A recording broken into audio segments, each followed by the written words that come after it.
Welcome to 2020 Hindsight, where we look back at old classic college football games, break them down, revisit how we remember them versus what actually happened, have some fun along the way. So the idea for this podcast came from Bill Simmons' Rewatchables podcast, where they do the same things to movies that can be watched over and over. And certainly if you're a college football fan, that is the case with college football as well. So my name is Will Miles. You can find me on Twitter at WillMilesSEC or at my website, readandreaction.com.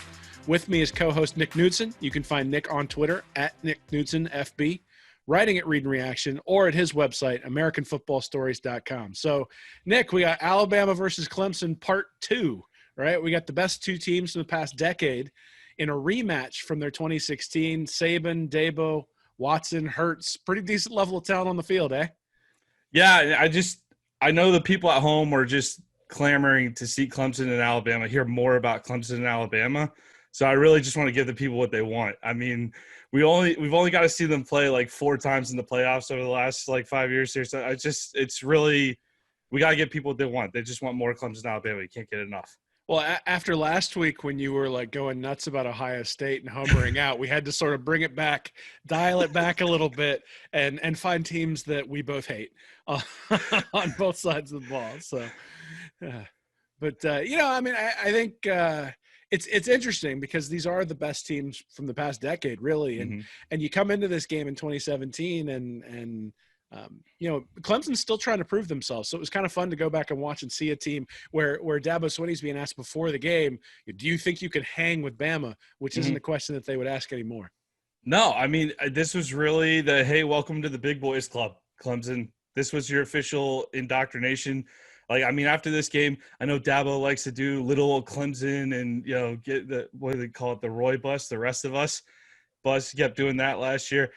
That's just an act now. You can't talk about that anymore. This was Clemson's official entry into the club. The funny thing is that, he's just as smarmy as he is now, even before he won the championship. So, it's interesting.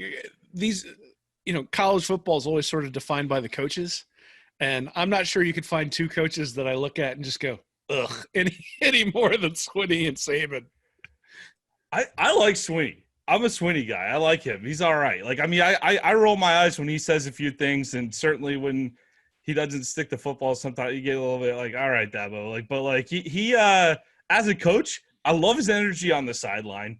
He's a lot of fun to watch, and his teams are always – they go for it in the right situations. He's aggressive. He pushes it. I like the way he plays. I like the way he coaches. Well, we're going to Saban. I've watched plenty of Alabama games where I'm just all right, this needs to end. Well, we're going to talk about that in a few minutes, but more about this podcast. We've been thinking about doing this during the offseason, but since the Big Ten and the Pac-12 have canceled, it took on a little bit more urgency. We're going to release new episodes on Saturday mornings on Patreon, so the fans are going to have something to listen to on college football Saturdays in preparation for the SEC, ACC, and Big 12 games later in the day, which may mean we end up focusing on the Big Ten just so that they have something to actually do while they're arguing about whether they should play in October, November, or February. But to access the podcast right away, support us on Patreon. That'll give you instant access on Saturdays. The link is in the show notes, or you can follow the link on readandreaction.com. Episodes are going to be released to the general public the next week. So certainly, follow us on our YouTube channel, 2020 Hindsight, or subscribe on iTunes to get notified of new episodes. Please rate and review the show when you do. Certainly, if you've got feedback, we'd love to hear that as well. So thanks to everybody for listening. And we're going to get to the game now. So we always started off with sort of the memory serves segment where we talk about, what we had remembered, what we hadn't remembered, the things that are sort of, it's interesting how your memory sort of tricks you a little bit here. We were talking about that even before we came on, sort of all of the different things that were going on in Alabama at the time. Yeah, I mean, Bama's fresh off a 2016 national title where they beat Clemson, Alabama, as is known as Clemson, Alabama won now. But Clemson really played with them. It kind of surprised the nation, 45-40 in that 2016 title game. I also – Clemson, Alabama, the years kind of mesh together in your head because it just keeps happening. But this was the year that Clemson lost to Pitt in mid-November. And, Will, I want to know who the Pitt quarterback was. I have zero idea who the Pitt quarterback was. A fellow by the name of Nathan Peterman. NFL crew, the NFL crowd should know that. I should know that because he's the dude who for Tennessee like threw 3 interceptions in the first like 4 plays against Florida in his first start, didn't he? He went into Clemson, knocked off the Tigers. Oh man, and somehow they still wound up playing Alabama for the championship. But the stuff I remembered or that I didn't remember from this game was all the turnover, right? You've got Hurts, Jalen Hurts is a true freshman coming in at quarterback for Jake Coker, who had helped win the title in 2016. But you've got Lane Kiffin leaving between the first playoff game and then the second playoff game to go to FAU. You've got Bo Scarborough in for Derrick Henry, who had won the Heisman the year before. Yet O.J. Howard, I had forgotten what a big game he'd had in 2016. He had 5 catches for 208 yards and 2 touchdowns the previous year. And then the other thing that you forget is that Kirby Smart had also left the team to go to Georgia before the championship game the year before. And so, we're going to start talking about some of the things that Alabama decided to and to not do late in the game in this one. And a lot of that, is tied to, I think, sort of, would they have done things differently if they'd have had Kiffin or if they'd have had Smart? Absolutely. The answer is absolutely, but we'll get to that. Well, the interesting thing is, Deshaun Watson had thrown for 400-plus yards the previous year. Mm-hmm. So, it's not as though he wasn't able to take on the Alabama defense. And the Clemson game plan here was pretty interesting. But so I do want to talk, we talk about sort of the wistful moments and the things that we enjoyed or had forgotten. I think my favorite part of this entire rewatch was they had Steve Spurrier and Peyton Manning inducted into the College Football Hall of Fame together and out on the field for the coin toss. Ladies and gentlemen, please direct your attention to midfield for the National Championship Game coin toss with inductees of the 2017 National Football Foundation College Football Hall of Fame. Representing the University of Tennessee, Peyton Manning.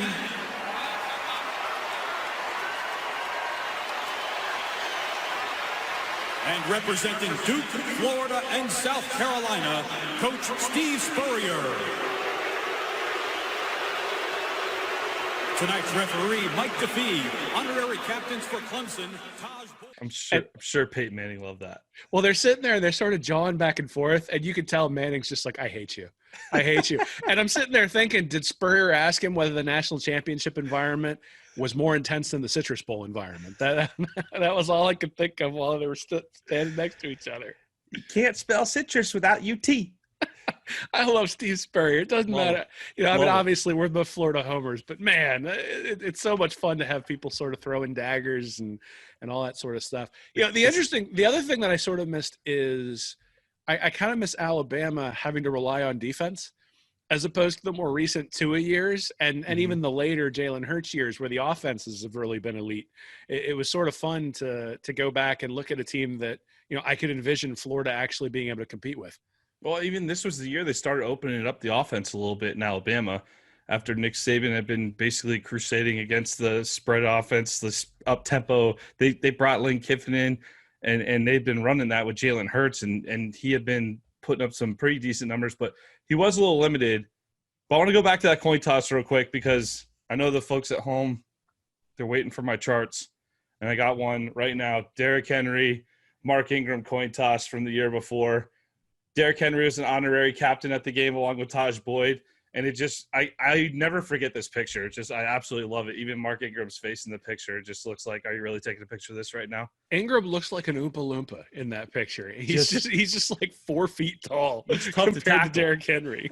Yeah, I mean, Ingram's a heck of a back, but I mean, we saw what Derrick Henry could do with the Titans last year. And, Bo Scarborough, they had said in the game, the announcers had said that Scarborough was something like 235 pounds, and he was still like 25 or 30 pounds lighter than Henry was. So Alabama, even though Scarborough was a big dude, I think Clemson was sort of like, this isn't so bad. We had it worse last year. Yeah, it's probably the case. Oh, man. So the storylines coming into the game, Alabama going for its 5th title in 8 years. That's crazy. Just crazy. Clemson going for its first title in 35 years. So 1981 was the last time they had won, the year after Georgia's last title. So the Bulldogs still haven't been able to get that monkey off of their back, but Clemson has. Got the second straight matchup and really sort of the second of four, right, for these two. They played the next year, but in the semifinal, and Bama sort of blitzed them, and then obviously played the year after that with Tyler or Lawrence, Trevor Lawrence.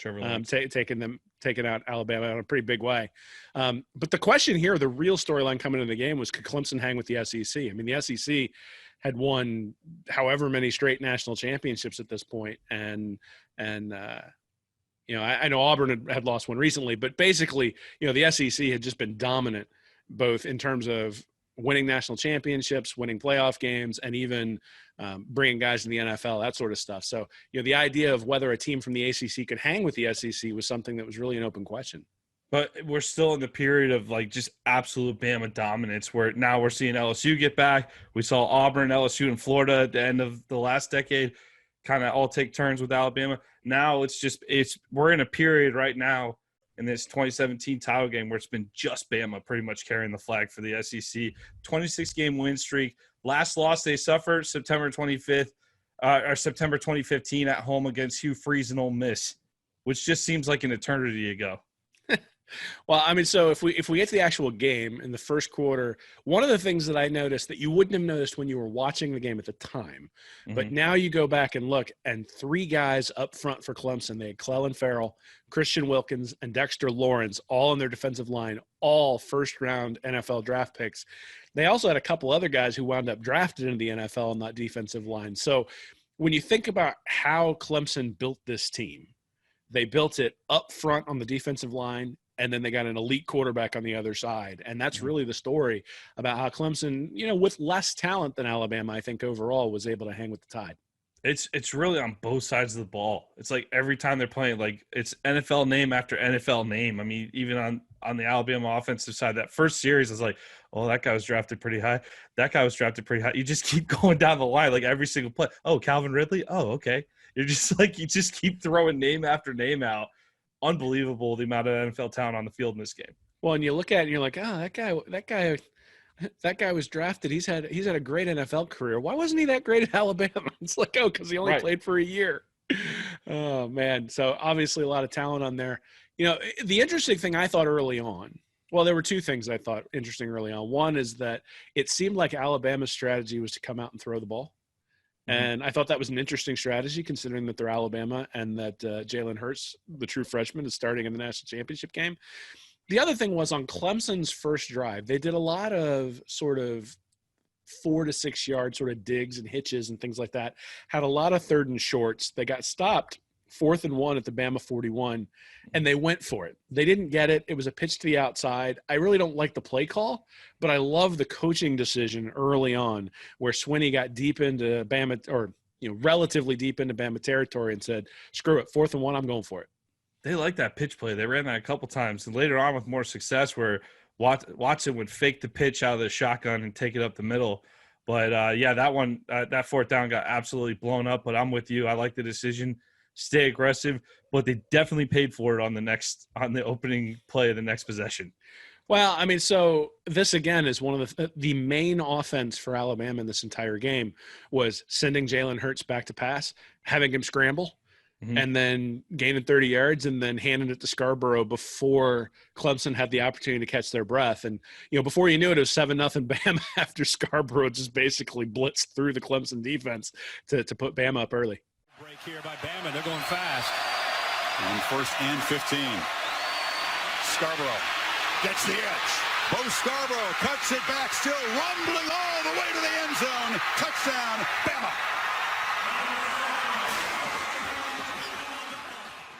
I really thought Bo Scarborough was so good in this game. I remember how dominant he was in general. Bama pumps out so many good running backs you almost forget 3 years ago. But Scarborough, he's one name I thought was going to be really much better in the NFL than he's been so far. Hasn't made much of an impact at the NFL level.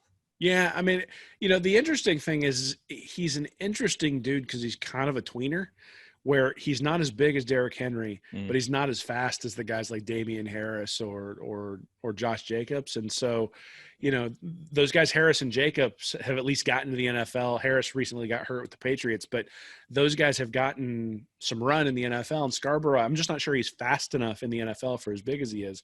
And but certainly he was fast enough in this game, at least when he was in the game. So, Bama's up 7-0, and you're already sort of going, it looked like Clemson got physically dominated on the defensive side of the ball in that drive.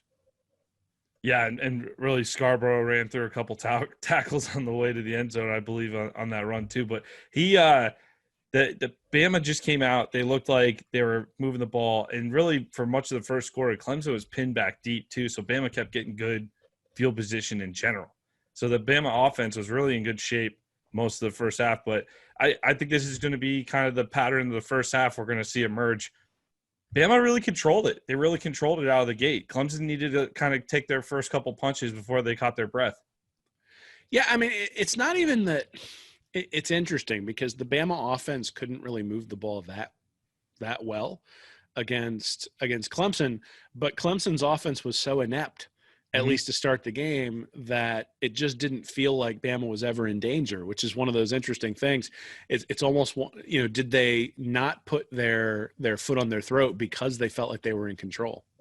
I felt like it was like they were doing just enough to move the ball to put them in field position to win the field position battle. They'd get either toward midfield. They converted on the one touchdown of Scarborough in the first quarter, but they would kind of get toward midfield and then they'd have to punt. And their punter, which, by the way, can we talk about J.K. Scott's punting form? I mean, that guy, is that the best follow-through on a punter you've ever seen in your life?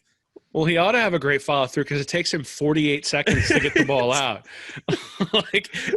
The entire game, you're just like, oh, my goodness, they're going to get him. So, yeah. I mean, and this actually led to a really key part of that first quarter. Clemson partially blocks a punt. They finally get the ball in good field position, but then have a bad snap, and that Watson can't corral, and Bama recovers the ball at the Clemson 35. And you're sitting there going, okay, they're down 7-0. They just turned the ball over. They look rattled. Alabama is just about to take advantage of this and drive this one in, and false start. Again, I wonder how much of this I think these guys, this is Alabama. They've played a full season at this point, so I don't want to put too much on the Lane Kiffin thing. But you just have to point out they had an illegal shift on their first drive. They have another offensive penalty here, which we know those 5-yard penalties are tough, especially when Jalen Hurts, he's not an elite passer, so that's tough. So Bama ends up going 3 and out, but the punter ends up pinning them down on the 1-yard line. Yeah, I mean, so pinned at the one, but again, when you get a turnover in enemy territory at the 35, you got to take a shot. And they didn't take a shot. A false start, a tackle for loss on a running play, and then a little screen pass, and basically never had an opportunity to even get back into field goal range, let alone put the ball in. I mean, if they put the ball in there and they're up 14-0 going in the second quarter, Clemson has to come out of the game plan that they had. And that's one of the things I think we'll end up talking about a little bit is the Clemson game plan was a 4-quarter game plan and had to be because they only had 46 total yards in the first quarter. Yeah, it was a rough start for Clemson, but that defense was doing just enough to keep them in. We can blame it on the Alabama offense a little bit, but I think the Clemson defense is coming up with plays in the right moment too. Yeah, so you mentioned we moved to the second quarter. It's 7-0 Alabama. Watson started the game 6 of 9 for 28 yards. And again, I think this is sort of indicative of Clemson's game plan. Lots of short 5 to 7 yard throws, giving them third and short and an ability to convert. They were able to move the ball well enough, even though they got pinned at the 1. They moved the ball well enough to move back to the 29.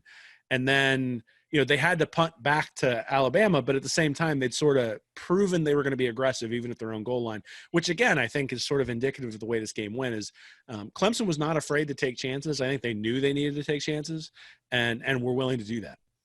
Yeah, and this was a big drive. I had this marked down as a big drive too because it's the first time all game the offense even showed a remote sign of life. And even though they didn't convert on the first down, they end up having to punt.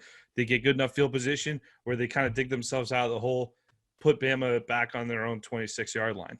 Yeah, but even so, Bama then runs a wide receiver reverse, a couple of 25 bubble yards. screens, and then a 37-yard run for Scarborough, that sort of outside off-tackle run that and just sliced through the Clemson defense like Swiss cheese.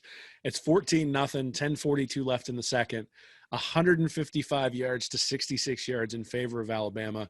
I mean, this one felt over at this point and would have been over had they done the same, had they taken care of business after the turnover in the first quarter. It was a great run by Scarborough, too. This one, he went through one of Clemson's leaders, Ben Boulware, on the tackle en route to the end zone. I mean, just went through. It was kind of an arm tackle because it was coming from the side, but still, Scarborough, he made that look easy. He made a tough run look pretty easy, going down 37 yards down the sideline for this touchdown. It is interesting, though. The fact that Clemson was now down 2 touchdowns, I do think changed their strategy on defense a little bit. So, and I think they sort of learned some things, even though they were down, even though they'd given up the 2 big runs to Scarborough. On the next drive, Clemson gets the ball back. They're stopped 1 yard short of a first down and half the punt. But on third down, they actually flashed a stat that Clemson had an average of 3.7 yards to go on third down, and Bama had been at 10.4. And so even though Bama had scored those 2 touchdowns, I think that stat in particular sort of tells the story. Is Clemson realized that Jalen Hurts was not going to be able to kill them, that it was a bunch of screen passes, and that was really all they had in their portfolio for him.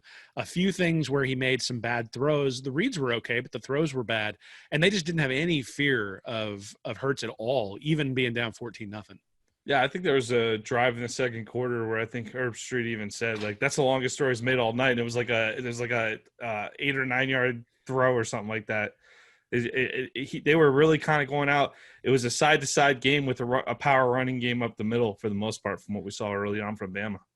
Well, and it's interesting because the next drive for Clemson, it starts out with a 40-yard bubble screen to Deion Kane. What did I tell you all night long? No let up on number 4. That's been the successful recipe so far, Chris. Tom, thank you. Allen out at the moment as Watson flips it high, and Deion Kane's free. Kane with great speed to midfield. And the Tampa native makes Clemson's first big play of the night down inside the Tide 40. But then they hit Leggett down the middle where they split the safeties.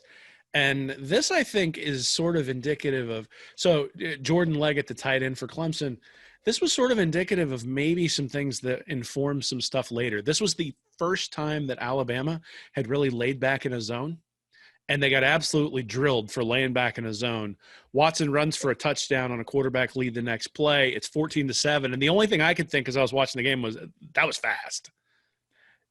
You finally felt like they're getting in that rhythm, and it was kind of fed off of that. That's why that drive from the 1 yard line to like the 25-yard drive they had on the possession before was huge, because you finally felt like, oh, we got some confidence now. But really that screenplay to Deion Kane, where it's like it was a screen to the right and he kind of crossed the whole field as he went and got into Bama territory. It's about a 40-yard run. Really kind of just set the tempo for that drive, gave him some rhythm. And maybe Bama was kind of on its heels a little bit after that too. Yeah, I mean, they sort of went back and forth a little bit after that. And then Bama got the ball back with about 2 minutes left near midfield. And this is one of those things that sort of drives me crazy. So you're at midfield. I knew you were going to talk about this play. 3 straight runs. And Clemson gets the ball back with 1:12 left back near their own end zone. Now, granted, Clemson had called some timeouts to get it back with 1:12, but you're at the 50. You're up by a touchdown. You don't take any sort of shots. You don't do anything. It's just 3 straight runs. That kind of conservatism is really, I think, they had not been conservative in terms of throwing the ball with Hurts the entire game. And then you get to this position in the second quarter where you might have an opportunity to put a dagger in, and they just decided, no, we're not going to try. I think the second half, you were yelling in your Bama voice, run the ball, more often than not.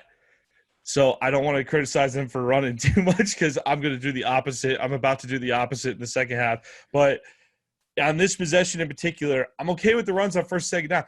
3rd and 6, though, you hand it off on 3rd and 6. And that's where you have to stop. Again, just want to poke holes in the not trying to overdo the Lane Kiffin thing, but is Lane Kiffin run the ball in 3rd and 6?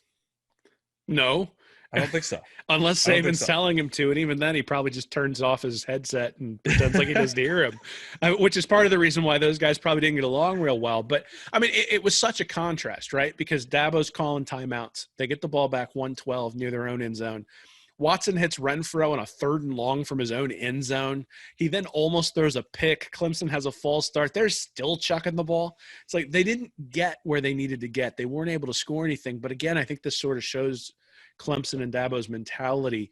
So you're sitting there 14-7 at the half, but the more aggressive team is Clemson, even though it feels pretty significantly like the better team is Alabama.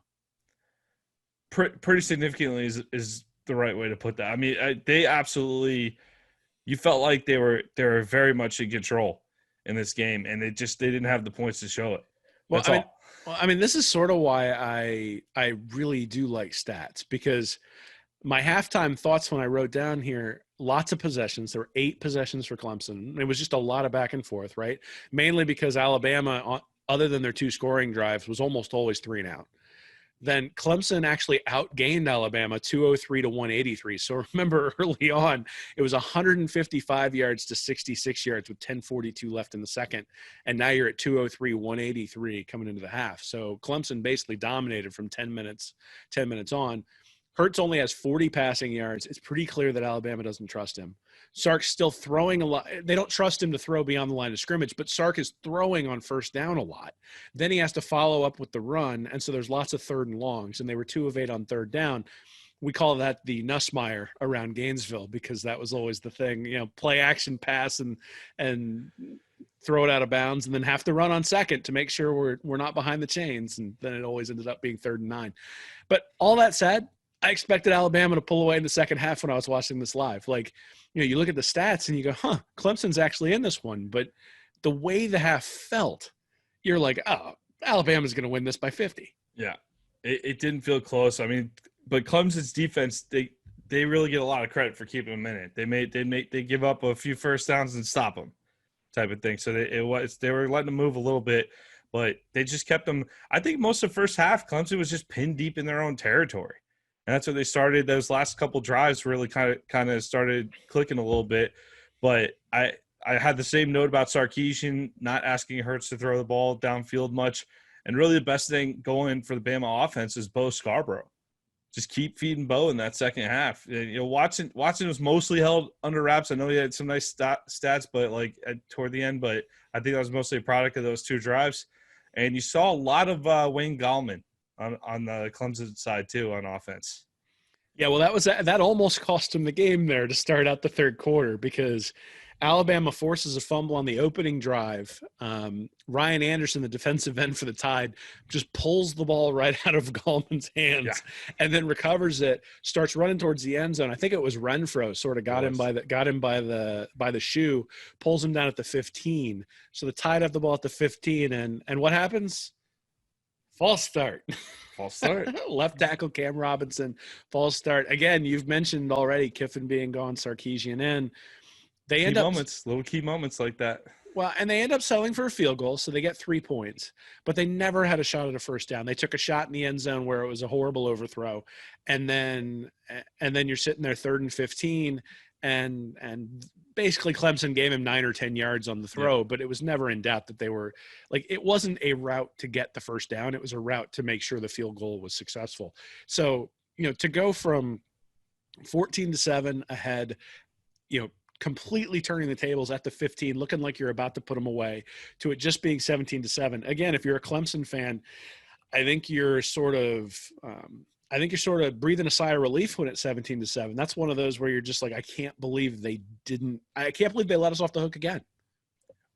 Big play by Renfrow too, making that tackle. He kind of comes out of nowhere. Anderson stripped it. He starts running, and all of a sudden Renfrow comes and takes his legs out from almost from under. Anderson didn't even see him coming, so it's kind of funny because it looked like Renfrow hit him pretty good for such a small guy hitting a big guy, because his legs kind of went up flying when he got hit.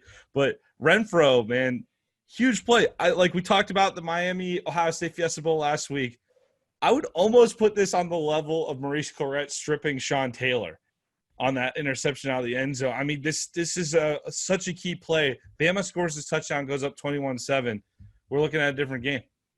Yeah, well, and this is also why I think this might be considered an illegitimate championship for Clemson, just because Hunter Renfrow is in his 9th year of eligibility when they were playing this game. So, of all the guys who feels like he's been around forever, I mean, Renfrow, can he come back for the COVID year? Can we have him do that? Eligibility doesn't count this year.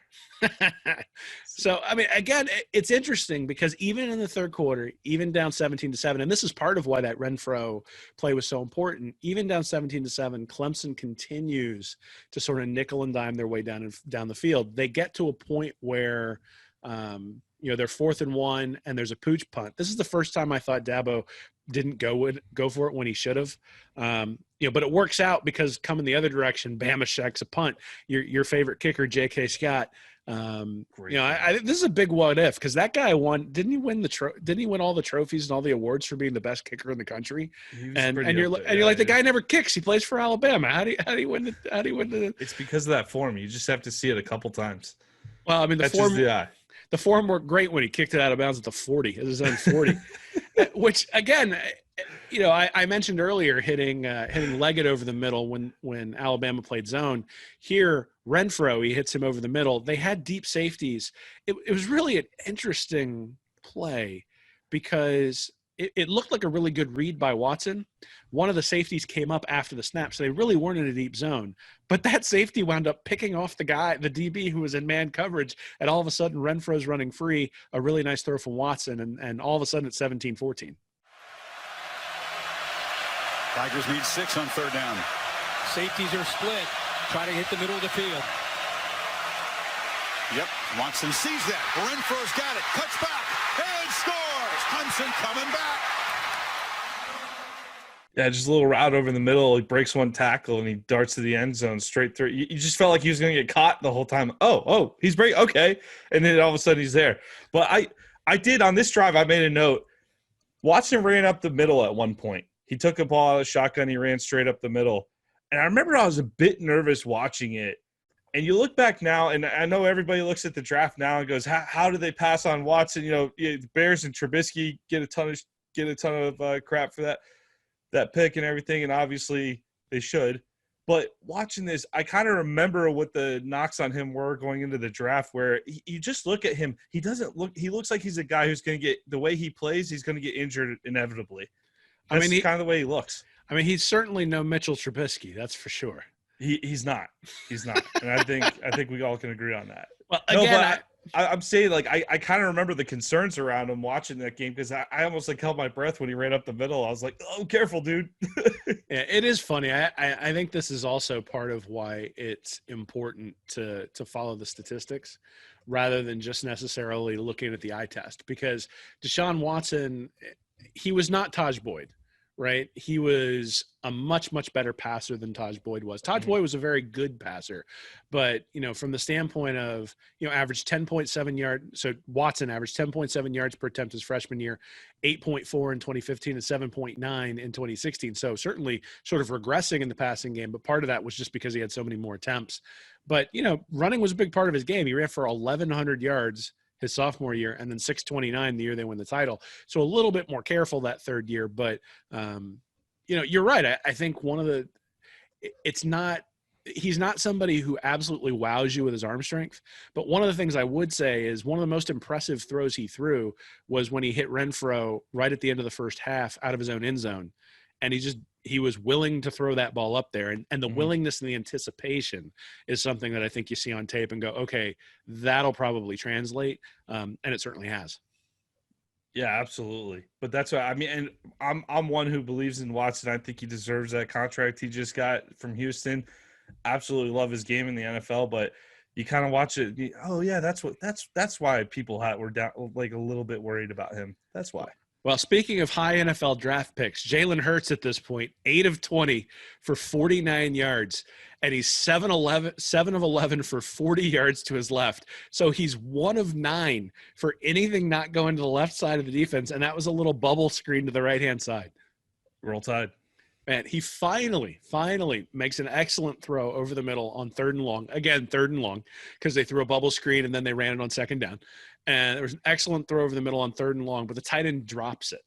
And it's interesting. Clemson, I mentioned this earlier, but they had zero fear of Hurts. 8 men in the box consistently, trying to stop the running game. And, having the tight end drop it was just a killer because it would have been right around midfield, would have given the defense an opportunity to rest. You can criticize Hurts for the way that he played in this game, but at the same time, like when you got a true freshman quarterback who's struggling, you got to catch the ball. You got to. And that throw, I know which throw you're talking about. It's to the tight end. Perfect throw. It wasn't Howard. It was their second tight end. Drops a ball that hit him right in the chest, basically. So it's like you got to take care of that a little bit. I thought Sarkisian maybe was getting into a little bit more pass happy stuff. Like they felt a little pass happy on that drive to me, where it could have stayed settled and run the ball a little bit. But Scarborough also dropped a screen on the play before that too. So it's like a couple drop balls on that. So you can't beat him up too much for the play call in there. Yeah, well, and here's the other thing, right? Is Scarborough gets injured on the next drive, and if Scarborough doesn't get injured, this game is also probably very, very different, right? I think that. Wait, are we going to skip? Are we going to skip when Deshaun Watson like lunged for the first down and he did a full 360 helicopter like John Elway? That was one of my favorite. I watched that play like 3 times, I think. I mean, if it had anything to do with the outcome of the game, I would be happy to address it. Not much. I just remember the John Elway when I was a kid against the Packers. Deshaun Watson almost made it happen. And then Clemson punted. Right. Well, because didn't he come up a yard short on that, and they wound up having to punt? Yes. Yeah, well, and it's funny. It was a hell of an effort, though. Again, up until this point, that was the story of the night, that Clemson had gotten to 4th and 1, 4th and 2, 4th and 3 a ton, but they hadn't really been able to push it across. And one of the things you started to see towards the end of this third quarter was those 6 to 8 yarders started turning into 10 to 12 yarders. And that's kind of where that's where this started to turn a little bit, but we'll get there in a second. So Scarborough gets injured on the next drive for Alabama after your helicopter play. I remembered this happening earlier. So my recollection was Bama was rolling way ahead when Scarborough went out, and then Clemson immediately came storming back. But that wasn't the case because it was 17-14 when he went out. And Alabama had the ball, obviously, but still, it wasn't as though Scarborough went out and immediately the Alabama offense went silent. The Alabama offense was just silent basically from the second Scarborough run on. I actually, it's funny you say that because I remember it being in the first half too. After I do remember a couple TD runs, I remember thinking like, man, losing Scarborough is a big deal. I remember thinking that, but man, if you look at that injury too. Christian Wilkins really rolled up on his knee and his ankle pretty good. So it was like, I mean, the replay was pretty clear on that. So it was like you couldn't blame Scarborough for going out for that one. Oh no, I mean he's a tough dude, but he'd been injured a lot that year, or had been injured a lot in his career at Alabama too, and just relatively injury prone. But even with that, it was interesting because this was the first time I thought Sark finally took advantage of what Clemson was doing. So either the next play or the play after, basically Hurts hits O.J. Howard for a 68-yard touchdown. They faked the screen to the left, and 3 Clemson guys came up for it because that was the only play that Hurts had been able to complete all day. And then Hurts hit Howard deep behind it. 0 air under the ball. Like he had to make a perfect throw, not because he had to make a perfect throw. He was wide open, but just because of the way he threw it, he had to make a perfect throw. All of a sudden, 24-14 Alabama. Hurts has just hit a deep shot. It really felt like a dagger. Scarborough walks off. Damian Harris takes his place to the left of the quarterback. And they fake it to him. Hurts throws downfield. O.J. Howard is wide open. And once again, the tight end will victimize the Tigers with a huge play. Shades of last year. It was a pretty play too. I mean, the play design was great. You had Ridley on the outside, O.J. Howard on the inside. He comes over for the screen. 3 Clemson players go down as Howard goes out looking like he's going to block, and then just takes off down the sideline on what's essentially a wheel route. And it's just, I think the closest defender realized as Howard was running by is about 5 yards behind Howard, just free down the sideline. And I believe he had a couple like pretty open touchdown catches in that 2016 title game, if I'm not mistaken. Well, absolutely. That was the thing that sort of, you figured that they would have emphasized Howard on the defensive side of the ball at Clemson because, he'd had 208 yards receiving the year before. In this case, it was just a different quarterback. In their defense, the 60-yard – Chris Fowler dropped this one when they came back for commercial break. The 68-yard touchdown pass exceeded Hurts' passing total on the night. So that's in Clemson's defense. That's a good thing to step up on. You probably want to step up on those screens. It was a rough night for Jalen Hurts. So Clemson, to Clemson's credit, again, you're down 24-14 against a team that's a juggernaut like Bama, won 4 of the last 7 national titles. And this is where you really started to notice those 6 to 8 yard digs and comebacks that have been there all night. They started turning into 10 and 12. They started getting the corner. They started being able to break a tackle and get the first down rather than having it, 2nd and 3 or 3rd and 3 and then not being able to convert. And part of that was they had 72 plays through 3 quarters. And a lot of that goes back to the Clemson game plan of, getting the 3rd and short, being able to convert, take a little bit more time off the clock, get to 3rd and short, and then having to punt, which was basically the whole first half, is they never really turned it into points that often, but they were able to turn it into just enough points to stay close. And then the Alabama defense started to get a little bit tired. Yeah, and I think you started seeing it on this drive too. They open up with a deep shot to Mike Williams. They get a defensive pass interference, but then Deion Kane, first down on a screen. Deion Kane, little back shoulder catch. They start moving the ball. This was by far their best looking drive of the night coming up here. And they start kind of completing those 6 to 8 yards are kind of turning into first downs. And I mean, this was really a steady drive coming up. Well, and this is one of those things where we can pick apart Sark's play calling and we will. And we can look at Kiffin being gone, and certainly that's something that you look at and say, hey, would things have been different? But, Alabama had a 24-14 lead going into the 4th quarter. And so that's as much on Saban being the defensive coordinator of the team and Jeremy Pruitt, who was the defensive coordinator who took over for Kirby Smart, as it is on the Alabama offense. Sure, the offense isn't moving the ball very much, but, at this point, this was a heck of a response by Clemson to open up the 4th, basically finish up the drive that ended at the end of the 3rd quarter with a touchdown, pulls 24-21. It was a really nice response after the dagger to Howard, especially considering last year when Howard sort of delivered the dagger that won that game too. And the interesting thing is that they ran a rub play to get the touchdown. Oh, rub play. And everybody remembers the rub play to end the game that we're going to talk about. Yes. But this one was way more blatant and way more illegal than the one that ends the game. Tracking toward that, you're right, against the defense, not as deep. Watson for the end zone. Williams, touchdown.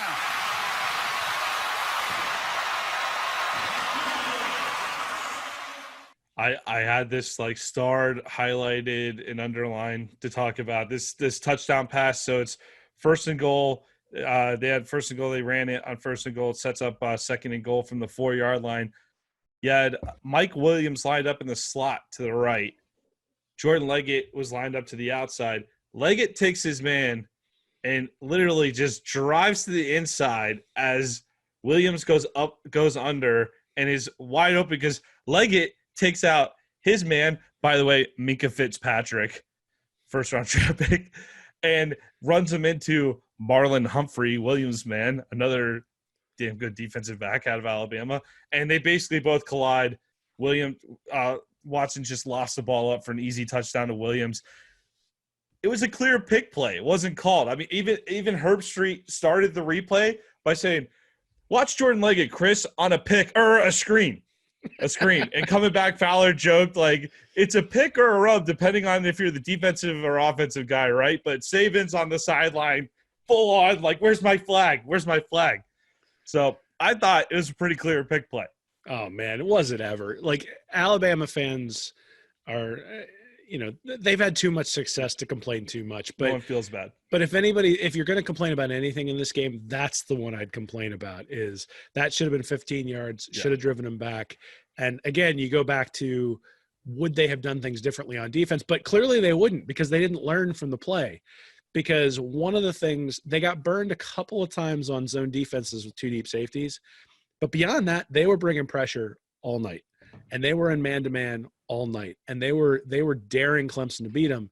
And like I said, Clemson was beating them for 4 yards to start the game, but by the end of the game, they were able to hit a couple of deep shots to Williams. They were able to, turn those 4-yard gains into 8-yard gains.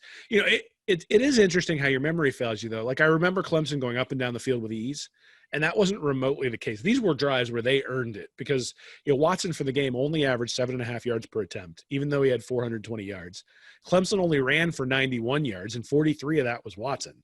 So, from the standpoint of the Bama defense obviously didn't hold up at the end, but at the same time, like, it was hard sledding for Watson.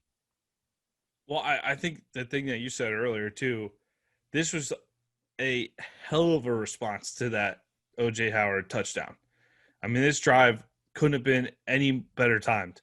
I mean, I honestly think this might have been the best drive of the night. I know the last drive is going to overshadow it, but this drive right here is really critical to get Alabama. Just every time Bama feels like they're pulling away, Clemson just kind of comes back in.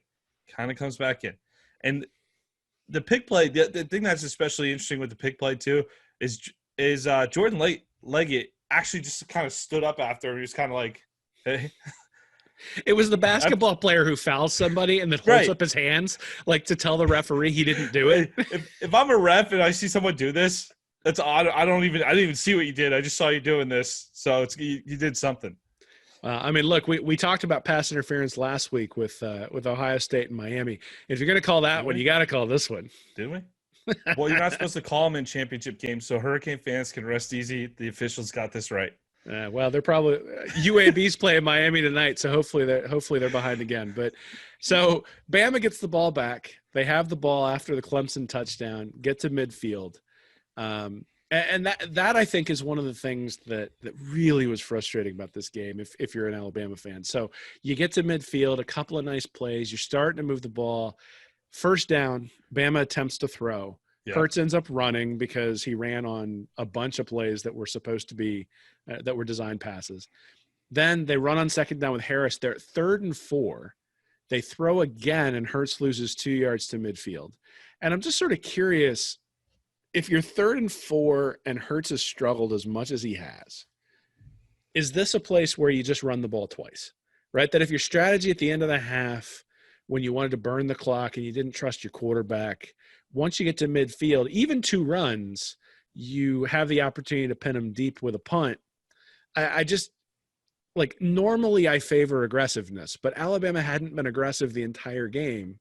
And so I'm curious why you would be aggressive, or why you would be aggressive in this particular circumstance. Run the ball. You got, like, there's so many times during that game where it's not just, if you're Alabama, it's not just because you're having success in the run game in general. Hurts is not really a capable passer downfield from what we've seen in this game so far. I mean, he's a freshman and playing a national title. It's great. We had a great freshman year, but I think you just got to go with your bread and butter at this point and stick with your strength. And they just kind of weren't doing that. The other thing you're going to do too is, at least, even if you don't score, you move the ball a little bit. They were getting first downs when they were running. Eat the clock up a little bit and give Clemson less possessions. Well, rest your defense, which is, the defense is who you're relying on. Rest. This was the one thing where, again, if you can see that Clemson's strategy is to just to tire you out, then the opposite thing should be to prevent it. And the thing is that they kept dropping back Hurts. He would have a read. If it wasn't open, he would run.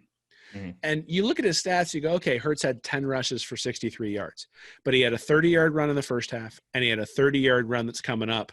And other than that, he didn't run the ball well at all. It was always a yard or two. Clemson was ready for it. Hurts was not doing anything when he got outside of the pocket. And so to be relying on that as sort of the conservative option off of the pass plays, just give it to Damian Harris and let him go. Give it to Josh Jacobs and let him go.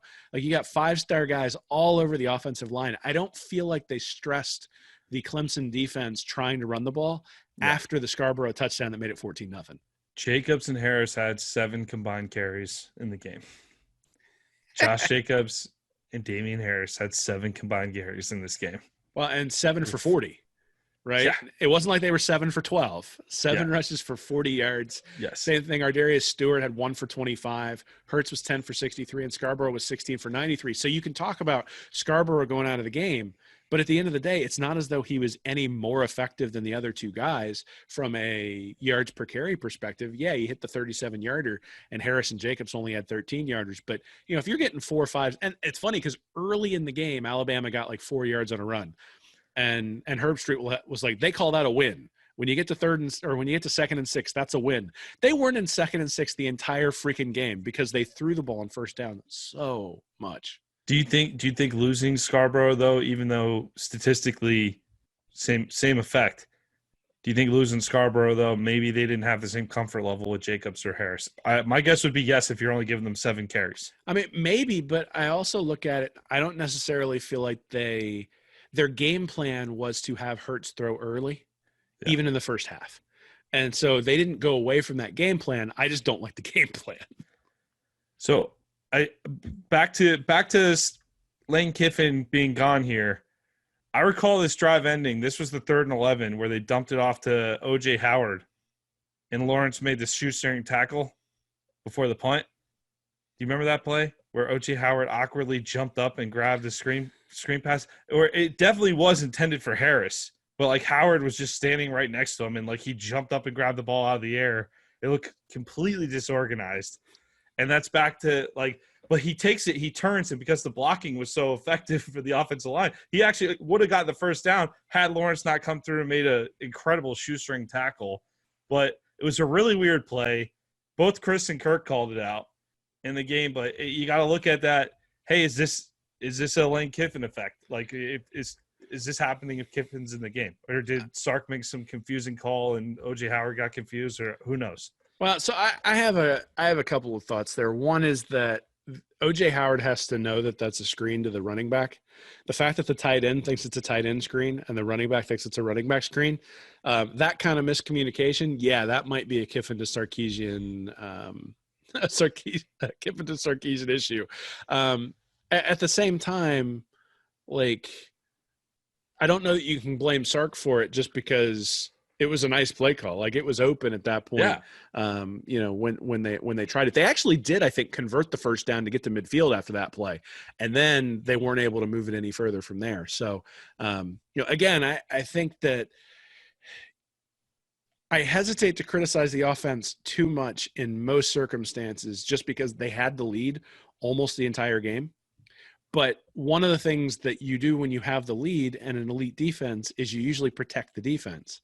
And that was the thing that they didn't necessarily do. So, Watson wound up missing an open receiver on 3rd down on the next drive, and Alabama gets the ball back. And if you want to ask how Alabama lost this game, here's how they lost the game. 7 minutes and 34 seconds left. They're up by 3 points. They finally run the ball on 1st down for 3 yards. But they then snap the ball with like 12 seconds left on the play clock. Hurts drops back to throw, throws it away, clock stops. Then on the next play, Hurts drops back and chucks a deep throw. It looked like it might have been open, but he missed Stewart on a deep throw. And Alabama punts with 6:47 left. So they didn't even take a minute off the clock. 45-second drive. And Herbstreit's saying, Sark's saying, don't take a risk, just throw it up and see if you can hit it on the deep throw. And I'm like, taking a risk is like not taking a risk is running the ball and the clock. Throwing it is stupid if you're trying to be conservative. Again, it was one of those things where normally I will praise the coach who gets aggressive, but Hurts hadn't really given you a reason to be aggressive the entire game. Obviously, if it's wide open, you have him throw it, but it wasn't a wide open thing. And if you run a minute off the clock, it changes what Clemson can do. And their 3rd down futility here.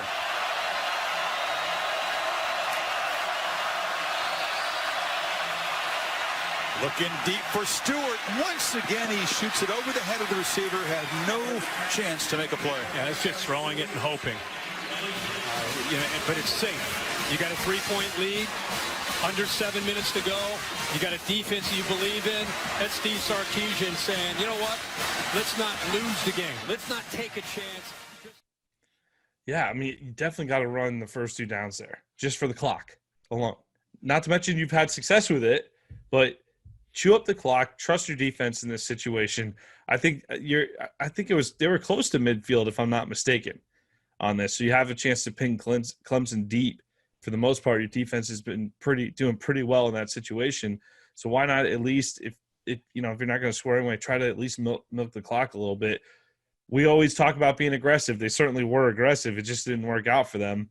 But I think in your running game, when you're Alabama and you have that type of running game, there's no reason to have a 45-second drive at this point. It was horrendous drive. Well, and it's being strategically aggressive, right? So if I have Deshaun Watson as my quarterback, 4th and 1, I have no problem putting the ball in his hands. Mm-hmm. But if I'm Alabama, Jalen Hurts isn't my best player on offense. So when I put the ball in his hands repeatedly over and over and over again, I'm at a disadvantage against the defense versus Damian Harris and Josh Jacobs. And even in the first half with Bo Scarborough, behind that offensive line, that's my best play, right? Mm-hmm. And I feel like if you go down, you want to go down with your best play. And that's the criticism, because, if Dabo had been in the same situation up through Deshaun Watson, we're killing him for not throwing the ball, right? It's like, be aggressive, get the first down. You don't want to play conservative. The team that plays conservative always loses. I just think it depends on who you're it's like a pitcher in baseball. Like if you got a 98-mile-an-hour heater, don't get beat on a slider, right? Especially if you don't have a very good slider. So sort of the same type of concept here. Mm-hmm. Alabama's slider is Jalen Hurts. Alabama's got a 98-mile-an-hour fastball, and it's their running game behind a big offensive line. And they decided, why would we want to do that? Got to eat up more clock than 45 seconds. So the interesting – so Clemson gets the ball back. Again, it was – and this is why this is important, because they get the ball back with 6:47, and they were able to sort of go short, get a couple of first downs, and then bang, they throw a ball up to Williams in one-on-one coverage down to the 30. There's an unsportsmanlike penalty on Deron Payne, and all of a sudden they're sitting there, at the Alabama 15, and it didn't take them very long to move down there. But the reason that the long pass was open is because they had the time and the opportunity to hit those sort of 2 or 3 short throws to then force Alabama into one-on-one on the outside and hit Williams. And Williams, to that point, had been relatively quiet. I think he had a couple catches up to that point, but in terms of his big play ability from first-round talent, this was like really one of his biggest plays of the night. Well, he'd actually been injured earlier in the game. There was a question on whether the Alabama player should be knocked out for targeting because he had hit him. Today he would have been kicked out for targeting. Yeah. And that's funny when you're looking back at 2017. But the way they interpret it now, I suspect that they would have gone and reviewed it, and it would have been a targeting penalty. But so after the unsportsmanlike penalty to Payne, Watson runs the ball down to the 2 on the edge. Then Clemson stuffs it home. This is the 89th play for Clemson. It's 28-24. Tigers are ahead now.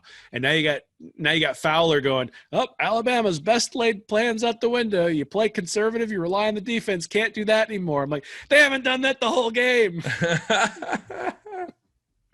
Yeah, Watson did a nice Reggie Bush impression, leaping over a defender to almost score.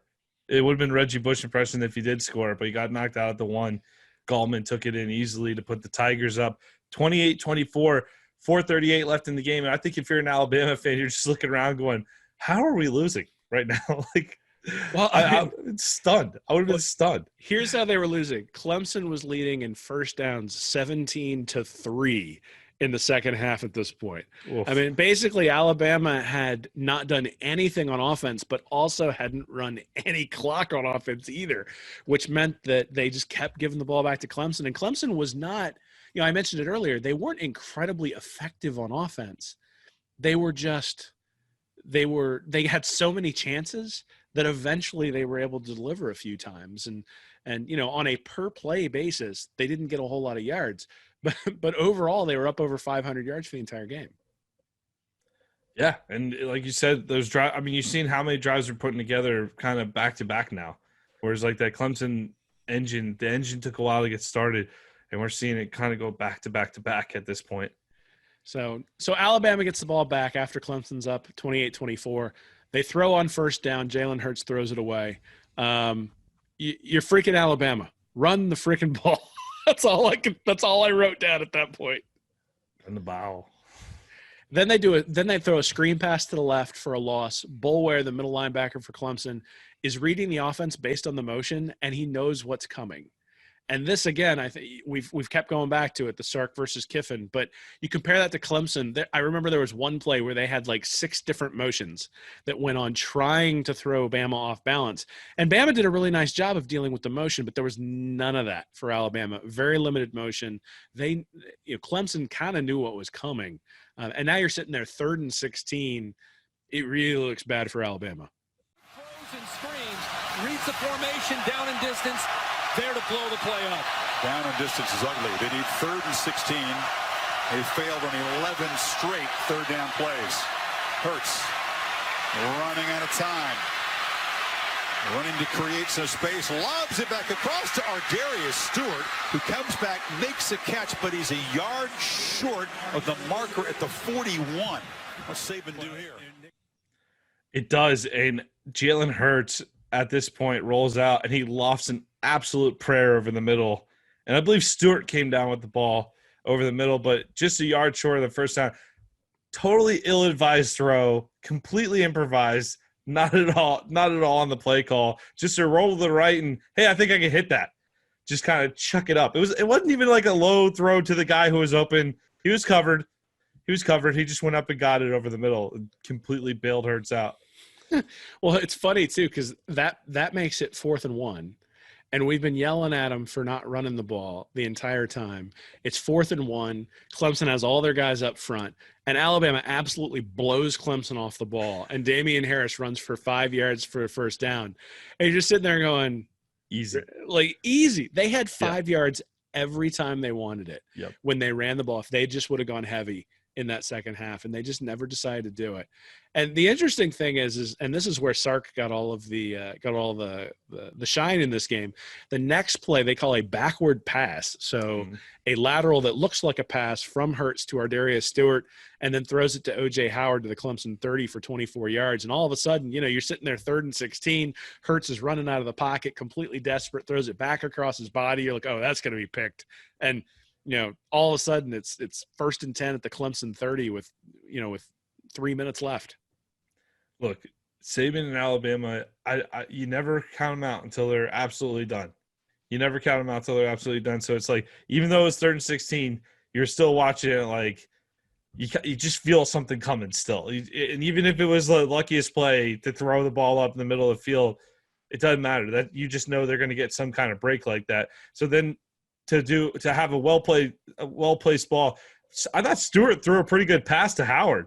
That's a big-time call in that situation for Sark. We could give him some credit for that one. He was pretty good throwing it across them. It was the best ball Bama threw across the middle of the entire game. Well-thrown ball. It's a well-thrown ball.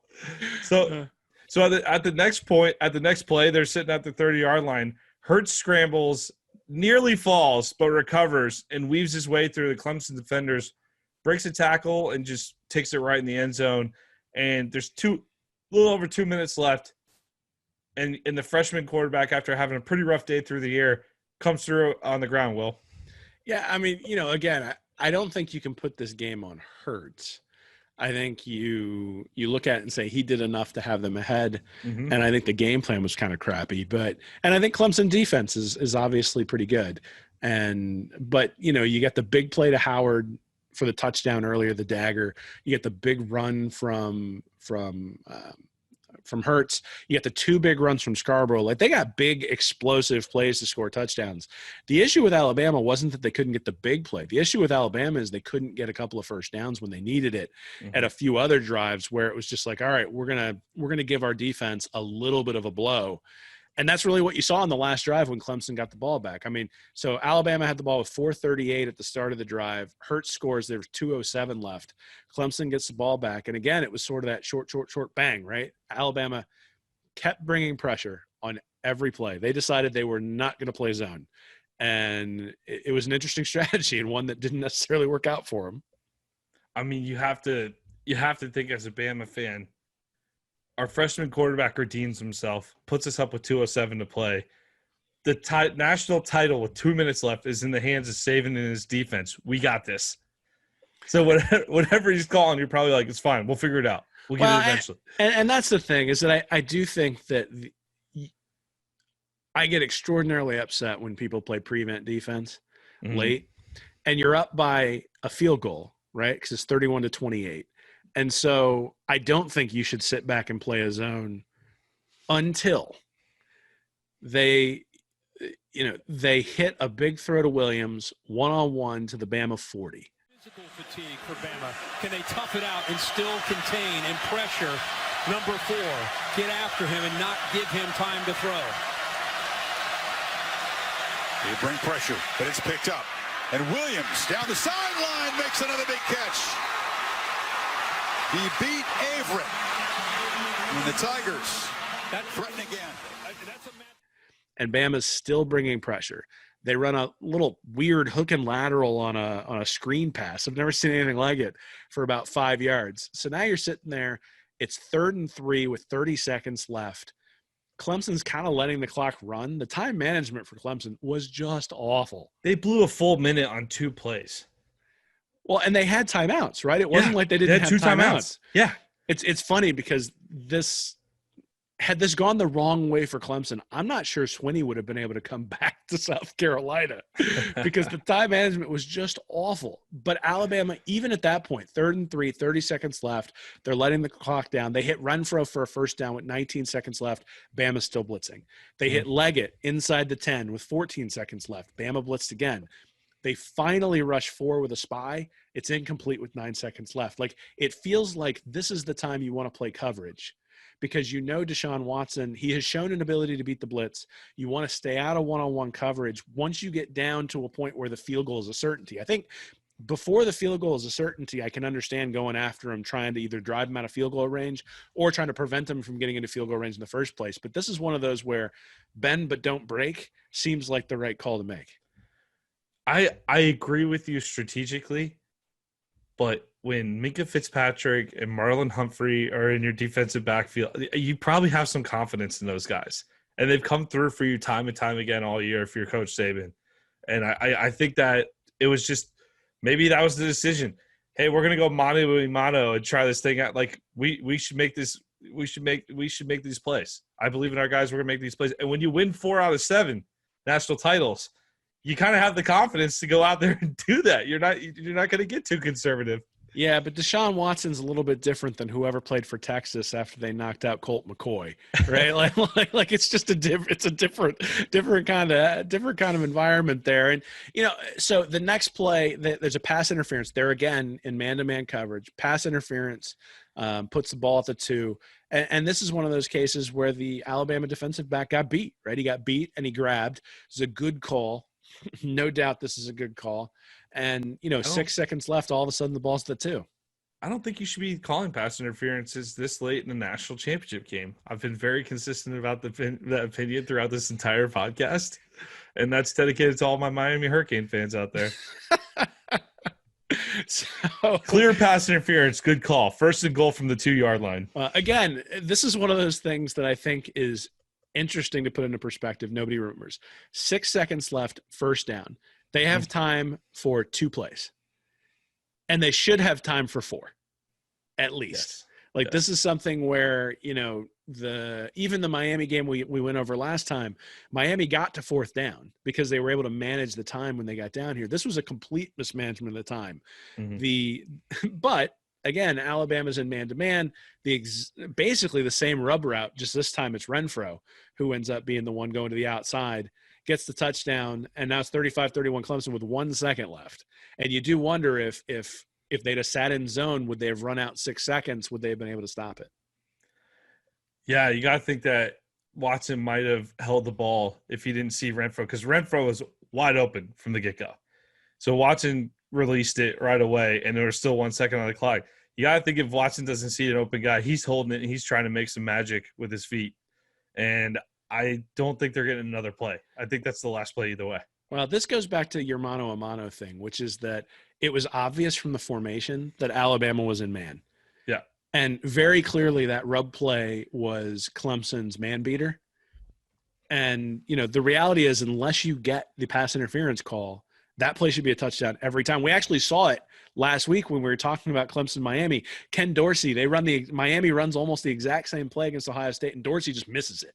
Right. But the play's wide open. So, if the officials aren't calling that play and they didn't call it earlier, and they're not going to call it on the last play of the game. Like this again, if you're going to go back and make a criticism I get it. You've got really good defensive backs. You've played man all year, but that's part of what Saban should be able to do, right? Is make an adjustment based on what the officials are doing and what the opponent's doing. And again, strategically, I do agree with that. I understand. Excuse the graphics here. All right, we'll invest if we get a little more Patreon subscribers. Maybe we can invest in the graphics department. But look at the receiver on the ground here, and I want to say this is Artavis Scott for Clemson. He's literally on his hands and knees blocking the guy. How is this not called? Are you telling me that's not a route? How is this not called? I mean, he literally put his head into the defender. I'm sorry, I'm over the mic yelling. He put his head into the defender, fell forward, and the defender pushed him down. And I almost think that because the defender pushed him down to get off of him, that it made it look like the defender made the move a little bit, which might have saved them. It might have saved Clemson. But you just watch it over and over again. You go, yeah, that's a pick. That's a pick over and over again. Well, I got to be honest. This play call is one that I hope is in Florida's repertoire. Yeah. Because this should be the key, like when you're going for a touchdown at the end of the game, or when you're going for a 2-point conversion that you need at the end of the game. Make the ref call it. Make him call it, because the reality is you're still going to have time, even if there's the penalty. You still got one more shot. And if they're going to be a man-to-man coverage, make the official make the call, because for the most part, they're going to swallow their whistle. So I needed to go back to understand this, and I did a little research, but essentially what the refs are looking for is, does the offense initiate contact with the defender? Both times. And I don't know if the folks at home remember the 2014 Notre Dame game where they went into Tallahassee at Florida State with Everett Golson at quarterback. They ran that exact play almost on the last play, and it was called back. And FSU ended up holding on to win that game. This is a year coming off the national title for the Noles. So this would have been a big upset. Notre Dame going into Tallahassee, winning that game. But Notre Dame had ran a very similar play, rub route, which was actually a pick route earlier in the game. And you got to think, even with Saban, so Saban doesn't get the call in the second quarter, you would think he would have worked that into the official's mind. Like, do not let that happen again. Like that's the shocking part of this, is you got Nick Saban on the sideline, and that this happened twice to Nick Saban. That's the part that I know it's the last second in the national title game, but I would think that Nick Saban would have been all over that first one, that it would never have happened again. This is going to be a hot take here, but Saban is an unbelievable administrator of his program. And Alabama wins a ton of games because he has better players than everyone else. Yeah. And I have no doubt that they are well prepared, that the weight room is run perfectly, that he preaches the process and his players buy in. But he when eats you oatmeal pies for breakfast too. But when you look at his resume, where they have blown things that didn't make a whole lot of sense, I think you can look at this game and say this is a game Alabama should have won.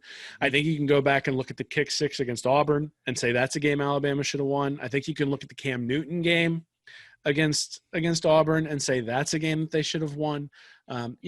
And again, if you're a coach for any length of time, you're going to lose games where maybe you do some things that are wrong. But, you're sitting there going, Nick Saban should be like drilling it in. Basically, you want him to get a technical foul there in the second quarter so that in the fourth quarter, the official has heard it. I would think he would have sat in that guy's ear for a good 5 minutes. And then especially when they're driving down the field, they see him in the formation, that he's like all over that, like that he would be, they're driving down the field. Make sure you watch that pick play in the end zone. You would think you would hear that from him. I don't know. Yeah. But again, it's funny. I thought I didn't know you're such an Alabama homer. Every loss Nick Saban has, he should have won. I didn't know that. Well, when you've got better players than everybody, you ought to win the damn game. It also helps though that a school that hadn't won a national title since 1981 catches a pass to beat big bad Alabama and end the winning streak, and the place just goes nuts right away when Renfrow catches that ball. If you're the ref, you're probably like, do I want to be a part of this Fiesta Bowl discussion that we had last week? Nah, it was close. If you are the ref, that's a tough one. If Bama can hold him out, perhaps a field goal attempt for overtime.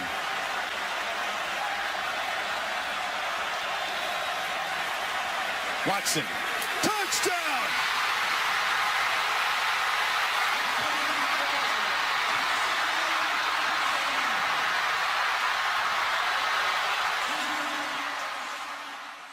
Well, that's why I said when we talked about the rub route in the second quarter that's the one I would have expected to be called. Because one, I think it was a little bit more blatant. And two, it's one where, it impacts the outcome of the game, but it's one of those things that gets forgotten over the course of a game, as opposed to if you throw the flag on this one, and Alabama wins, Clemson doesn't think it's legitimate. All the other teams in the SEC silently go, "Ooh, the SEC won it again," but then gives Bama fans crap because telling them it's not really a legitimate title. So really, what I'm saying is the officials should throw the flags, because even though their lives are miserable, it makes our ability to troll the opposition a little bit easier. Yeah, I think this is one. Clemson got away with two. They didn't get away with one. They got away with two. That's the shocking part. I can understand getting away with one. The second one in that situation, pretty tough to believe.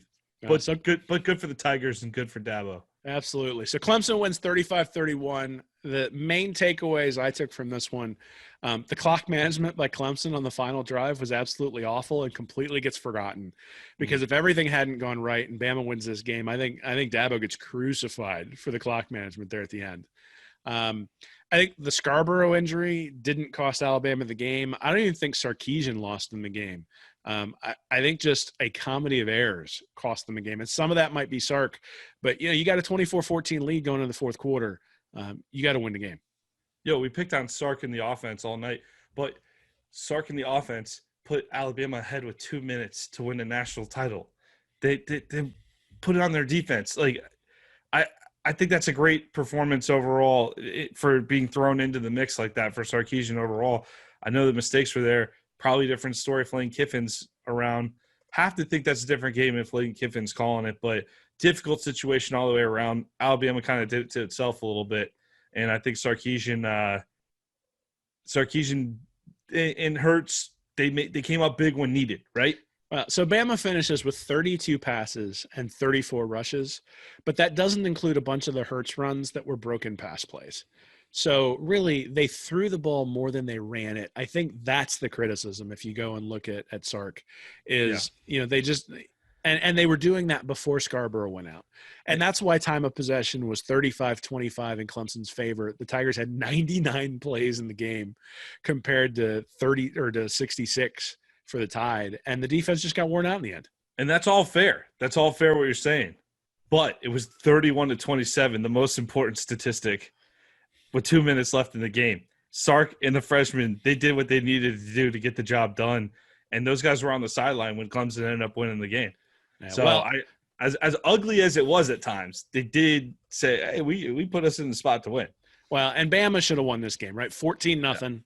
24-14, Yep. 2 turnovers deep in Clemson territory that only turned into 3 points, 2 false starts right after those turnovers, up 24-14 going into the fourth quarter, just had to run the clock, refused to do it. Clemson took its shots on fourth down, deep in its own territory, late when in field goal range. That's the other thing is they could have just run the ball a couple of times, called timeout, and kicked field goal to go to overtime. But they didn't. They kept chucking it, right? And Bama sort of lived by the blitz and died by the blitz, but Clemson had to take advantage of that, and they were able to do that, especially on that last drive. Yeah, and just to be clear, nobody feels bad for Bama except Bama on this game with this with the no call at the end too. And I think if the call went the other way and Bama won on a pick route flag and they end up winning the title, I think we'd still hear about it today. I think it'd be pretty bitter, because I think most of college football is like, it's not that they cared that Clemson won. It was just like, oh, it's not Alabama. Okay. Well, all I know is if Alabama's had a bunch of close calls in the national championship, and I'd much rather have them lose to Clemson and then beat Georgia than the other way around. So I'll take it that way. So important question to ask you. Do you think Lane Kiffin was disappointed, or did he light a cigar at the end of this one after Saban essentially fired him? I have. Lane Kiffin, this is like they're going to make a movie about him one day, about his revenge story. Like, I think he went to Boca. He did not lay low. I was about to say he laid low, but no, he didn't, because he's Lane Kiffin. And I think that this guy, the full cigar doesn't get lit until Ole Miss beats Alabama at some point. But he definitely was I'll definitely say he busted out a cigar. Like he definitely enjoyed his night that night, I think. He won't be able to beat Alabama until COVID is completely over and past, because he's going to want to go out to the frat parties after they beat Alabama and have a good time. So they're all in for that one. They're going to sit everyone. They're not going to show anything on film. They're going to go 1-9 this year and go all out for Alabama. That's what I'm thinking. I got to tell you, I'm happy to have Lane Kiffin back in the SEC. That's all I know. So, Thrilled. Hey, big picture here. For me, it's Clemson establishes itself as a legitimate competitor in the SEC. Its schedule still leaves something to be desired. Obviously, they get Notre Dame this year, so that'll be nice that they might even have to play a top 10 team a couple of times. But, again, that's always been the criticism of Clemson, is it's been sort of an easy ride to the national championship. But you know what? When you win in the round of 4 and then you beat Alabama for the title, it's a title well earned. Hey, this was still a time where people used the term Clemsoning. Remember that? You talk about Clemson, they couldn't get over the hump. This was the official end to that. I said at the beginning, big boys of college football, welcome to the club. Underdog status is over. But really, if you go back and look at their schedules, Clemson really started turning the corner in 2013. They had lost that after 2012. They lost the Orange Bowl. They gave up 70 to West Virginia in that Orange Bowl, if you remember that game. But since then, they've been a very consistent program. It's just, I think the national title just legitimizes what they had been doing since. So I think that's something where Dabo cemented himself as an elite coach. And especially during that era, FSU had just won the national title in 2013. They were still a strong program, and they had gone 10-3 that year and won the Orange Bowl. And you kind of felt like, hey, it's going to be back and forth between FSU and Clemson for a little bit. But we didn't know FSU was about to fall off a cliff. I tell you what, maybe this was the end of Clemsoning, but they really walked that tightrope, because they almost didn't pull this out against Alabama. And you already mentioned the Nathan Peterman experience with the Pitt loss earlier in the year. Really pretty fortunate that they were able to get back into fortunate that the playoff existed, right? That if the playoff hadn't existed, you're probably looking at Ohio State versus Alabama in a championship game, as opposed to Clemson having an ability to play their way back in. But, from the standpoint of what ifs, do you have a what if for this one that, if it had gone a little bit differently, maybe the game's outcome is different? What if Hunter Renfrow misses that tackle? What if he misses that tackle? That I can't. That was such a good I mean, if you go back and watch that play, such a little guy making such a big guy go up, like just completely knocking him off his feet. This wasn't like a dragging him down desperation thing. It's a great hit. It was from behind, but it was a good hit. Yeah, my what if is actually the first fumble, right? The fumble that it's a bad snap to Watson. Alabama takes over at the 35. They have an opportunity to go up 14-0, and the second Scarborough run hadn't even happened yet, and they already had Clemson sort of on their heels. And I really do wonder whether Clemson would have been able to recover if they get that fumble at the 35. Get the ball, drive the ball down, and punch it in from close in. I do wonder whether they would have been able to recover. But, again, that's part of it, is that defensive line we talked about with those first-round guys up there, NFL guys all over the place, and Clemson was able to hold.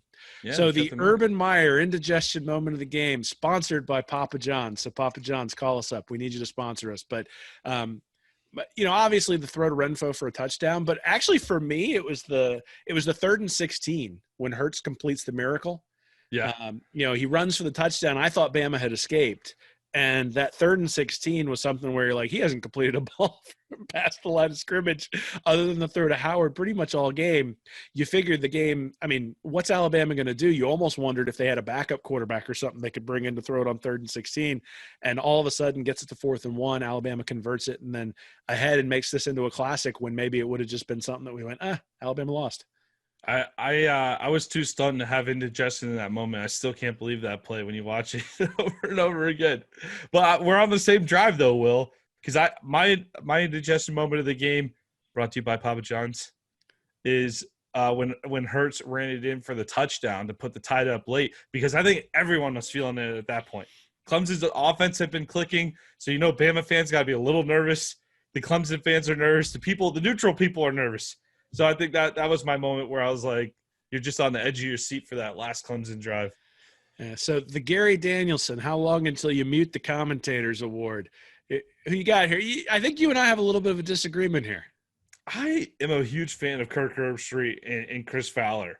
I think that they do a pretty solid job on most games I listen to. There's sometimes they'll get off on a tangent or whatever, but I'm gonna put this one. I don't have a specific quote like I usually do for this, so I'm gonna say they kind of just made a couple of jokes about the pick plays. I wish they would have broken them down more. Like, talk to me about why that wasn't called or what that wasn't. Like, give me a little more analysis on it instead of being like, whoa, they really got away with that one. Like, so I just give me like a little more like why, like what was that all about? Why You didn't want to have to look up the rule after the telecast, huh? Yeah, I mean that's what like how about like talk to me? I mean the end result. I read up on something with the last play. Marlon Humphrey apparently initiated contact on that. I'm calling BS a little bit, but that was the justification for the call. But they're saying the defense initiated contact. So now that I understand the rule better, it's easier to watch. But, hey, we had two guys making a lot of money that could have explained that to us. Yeah, it's interesting. You said Fowler and Herbstreit are decent, or I don't know exactly how you described them. Solid. I said vanilla, right? That was sort of my initial thought is they're not good, they're not bad. It's just one of those things where you're like, it doesn't feel like a big game like it does when it's Keith Jackson or like it does when it's Vern Lundquist. And, maybe we don't have that guy right now, but – I'm so used to Fowler doing tennis. And game day, but then tennis. It's a very different feel. And I think in 2017 they were still feeling themselves out. It'll be interesting when I watch them this year to see whether it feels a little bit different. But the biggest thing for me is that at no point did they mention that Alabama. They mentioned a lot that they missed Bo Scarborough. Mm-hmm.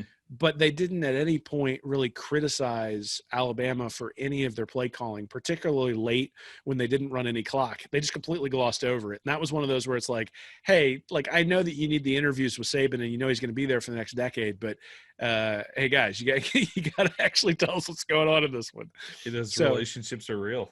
So the Donald Trump lies we tell ourselves. This is what the opposing team or the opposing team's fans tell themselves to make themselves feel better after a loss like this. So what do you got for this category? The non-political Donald Trump lies we tell ourselves. I like that addition last week. The non-political.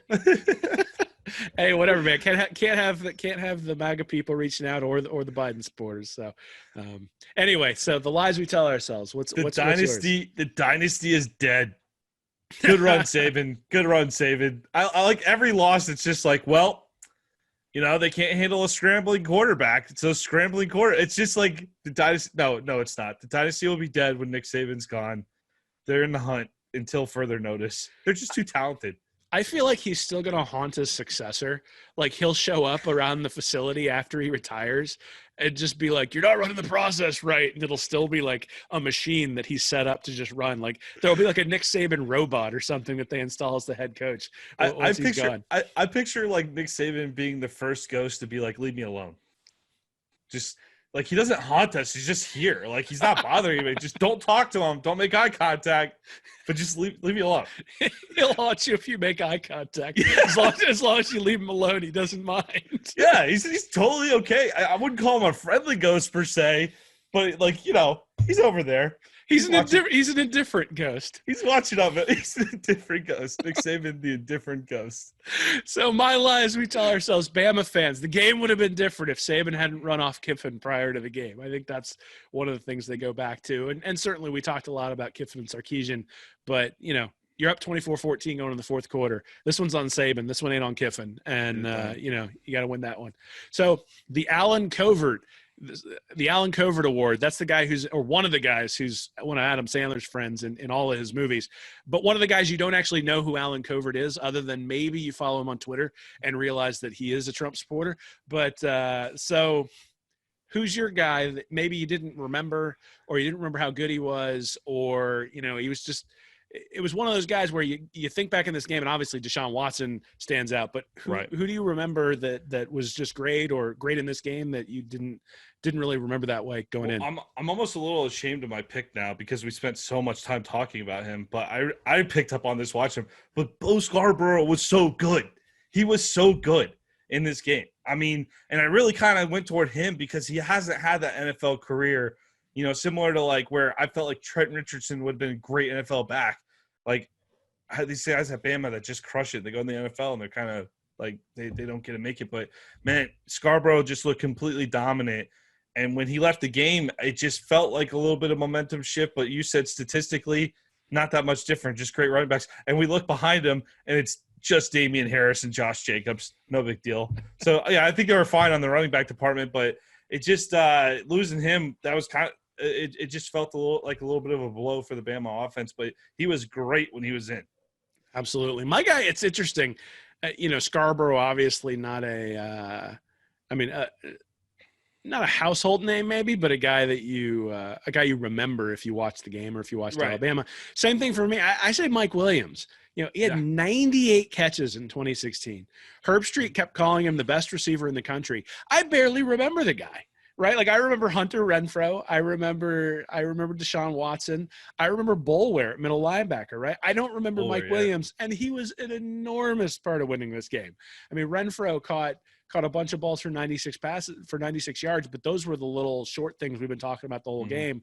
And then the one touchdown reception, Williams made probably 2 or 3 explosive plays that got them in position and really led to touchdowns.